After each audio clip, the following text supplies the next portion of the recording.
So you've got to build a great closet that you want to organize. But the thought of building a custom closet from scratch sounds really intimidating because maybe you don't have a lot of fancy power tools or you don't have a lot of experience using them.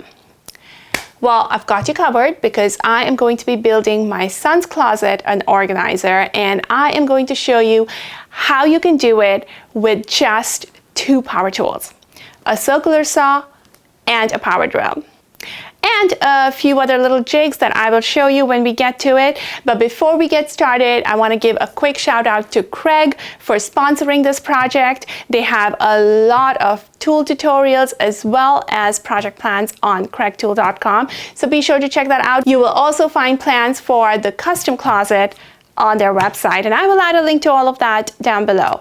But let's get started and let me go show you my son's closet. As you can see, it's a super basic closet. We've got the 2 shelves, we've got the rod, we've got all this empty space down here that we have tried to utilize. But overall, we are really short on shelf space. Now here is one challenge we have with this closet. Down here, where this yellow mat is, we have access to the crawl space. So we cannot build a closet organizer that covers this or restricts access to this. So the plan is that on this side of the closet is where I'm going to do a little bit of a built-in look with the drawers, etc. But this side, we're going to have it open. So the rod's probably going to be here and we'll just have all of this space flexible, so if we need to, we can remove it and we can access the crawl space. So step 1 is of course to empty out the closet, and don't worry, I'm not going to show you the entire process of emptying it out. What I want to show you is this fun clip. Okay, so now that the closet is empty, I went ahead and took everything apart. I tried to be really careful with the shelves as I was taking them out because I really wanted to reuse these boards. I mean, they are perfectly fine 1x12 boards, so why put them into landfill or burn them? I also removed the baseboards very carefully because I will be reusing them as well. Once everything was out, I used some joint compound and patched up the walls wherever it was needed. Alright, now let's start building. This closet organizer needs 1.5 sheets of plywood. Cutting down an entire sheet of plywood can feel a little intimidating, but I'm going to show you how you can cut it down easily using a circular saw and the Craig rib cut. You simply attach the circular saw into the Craig rib cut. Then you set the rib cut to the width that you need to cut. In my case, that is 11.25 inches. And then you simply slide it along the edge of the plywood and make your cut.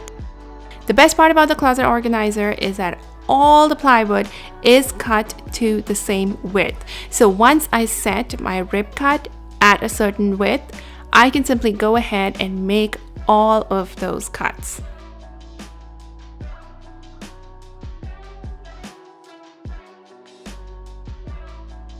Now I did break out my miter saw to cut the plywood pieces down to length, but really you could do this with just a circular saw. And be sure to watch my circular saw video to see exactly how you can do it. Next up is edge banding. I edge banded all the edges that would be visible in the finished closet. Now this is definitely optional. You could use 1x2 boards to trim out your closet, but I kind of like the thin profile of the plywood by itself. And again, I have a full video on all things edge banding. So if you want more details, be sure to take a look at that.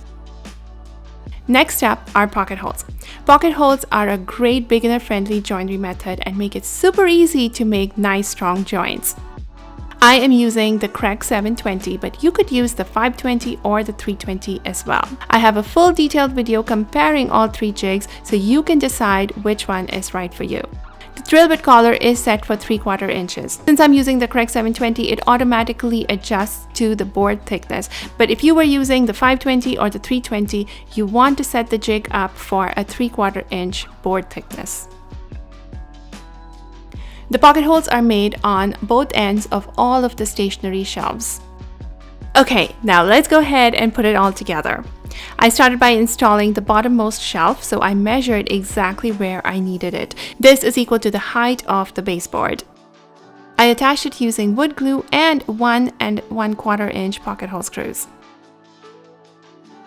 Once I attached, I realized that I had attached it the wrong way because you want all of the edge banding to be on the same side. So I took that off and reattached it. And I also attached the topmost shelf the exact same way. Now for the middle shelf, I'm actually going to have a vertical divider attached to it. So I went ahead and attached that first. And then I attached the middle shelf to the side and the top shelf to the vertical divider. And then I needed to attach the other top shelf. This is when I realized that actually there were 2 pocket hole screws that were hitting each other. So I had to remove that and make some new pocket hole screws, and that solved the problem. Now that everything is attached, I went ahead and brought in the other side and turned the entire structure over onto it and attached using wood glue and pocket hole screws.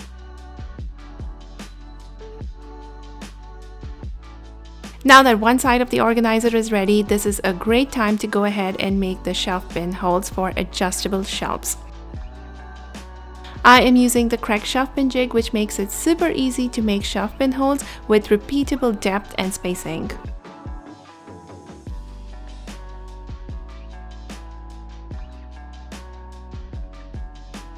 I cut up some 1x3 boards to make some cleats to attach to the back of the organizer. These are attached to the top shelves using pocket hole screws into the sides as well as into the shelves themselves. And then I got some help and moved the entire structure into the closet. Now let's build some drawers. There are many different ways to building a drawer, but the simplest one is to cut the boards to the size you need, attach the front and the back to the sides using pocket hole screws, and build your box. Once you have that box, you can attach the bottom of the drawer using wood glue and finish nails, and this makes the drawer. I went ahead and built all the 5 drawers for this closet. Now let's install these drawers. For the bottommost drawer, I used a scrap piece of 2x4 to support the drawer slides. Once both the sides were attached, I went ahead and added the other part of the drawer slide back in and place the drawer box in its spot. I made sure to lift that up using 1/4 inch plywood underneath it. Then I just pulled out the drawer slide, made sure it aligned with the front of the drawer box, and attached it. I attached 2 of the screws to make sure the drawer slide stayed in place, and then I removed it and attached the 3rd screw at the back of the drawer slide. And that is it. Now for the next set of drawer slides, I am using the Craig drawer slide jig. This jig self-aligns to the sides of the frame and gives you a nice level surface to place your drawer slide on while you attach it. And then it also supports your drawer box while you attach the slides to it. Now it's time for the drawer fronts. My favorite way of attaching the drawer fronts is to actually start by making the hardware holes using the hardware jig. And now I can use wood glue and attach the drawer front onto the drawer box using screws through those hardware holes. These screws hold the drawer front in place while I can open the drawer and attach countersunk screws from the inside. Now since the drawer is pretty narrow, I had to use the Craig right angle pocket hole driver along with the quick flip in order to use pocket hole screws as countersunk screws. And that is all the drawer fronts installed. But right now we're going to take the drawers out so I can paint the drawers and the frame and everything and get it ready.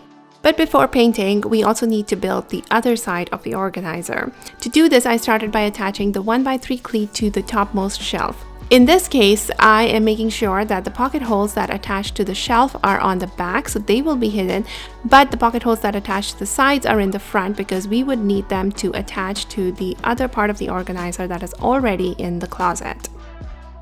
Now it's time to paint. I was going for a little bit of a feature wall look inside the closet, so I painted the side walls the exact same color as the rest of the room. And for the back, I went ahead and added this cool concrete finish contact paper. Yep, that is contact paper. So once that was installed, I went ahead and also primed and painted the entire closet organizer. To paint the shelves, I used these Craig project blocks.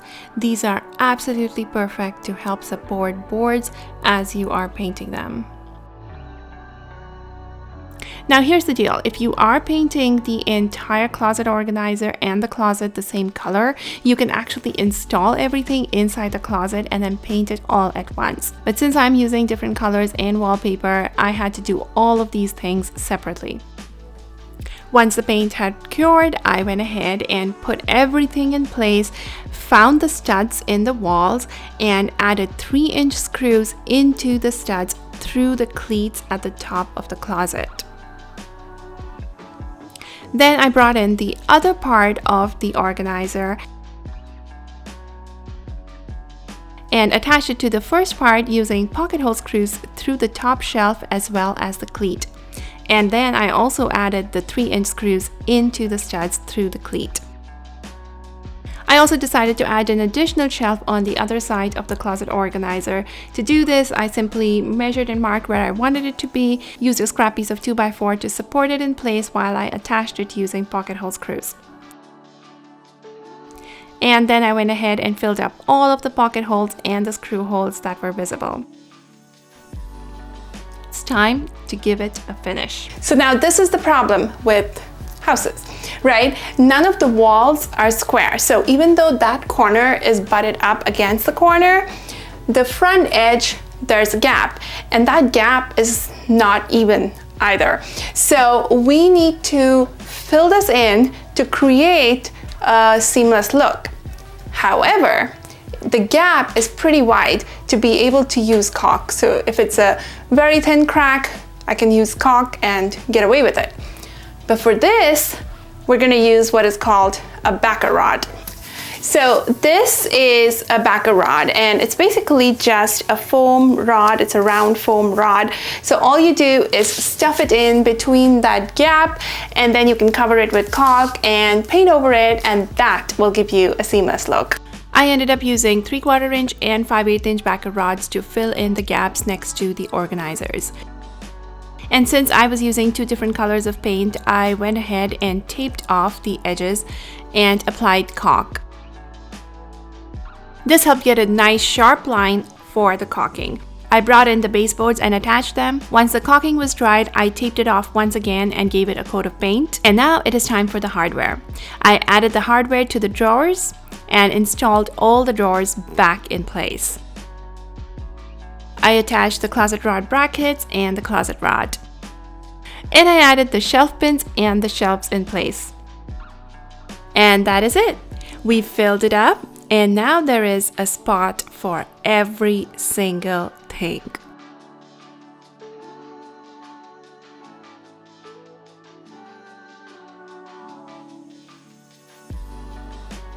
It is anything but builder grade now. It's got lots and lots of storage space. It has lots of flexible storage. In fact, I think I will be adding another shelf right here to use up more of the vertical storage, because why waste any storage space at all? But who am I kidding? It's probably never going to stay as organized and pretty as you see over here, but at least he will not have the excuse of not having a spot to put things away. Thank you so much for watching. I hope this inspires you to go and build your own closet organizer. Closet organizers are not that hard, and they are pretty straightforward and easy to build. Last year, I gave my daughter's closet a little makeover, so if you want to see a tween girl closet, you can go take a look at that. I've also made a craft closet, which you can go take a look at as well. And if you aren't already, be sure to hit subscribe so you don't miss out any future projects.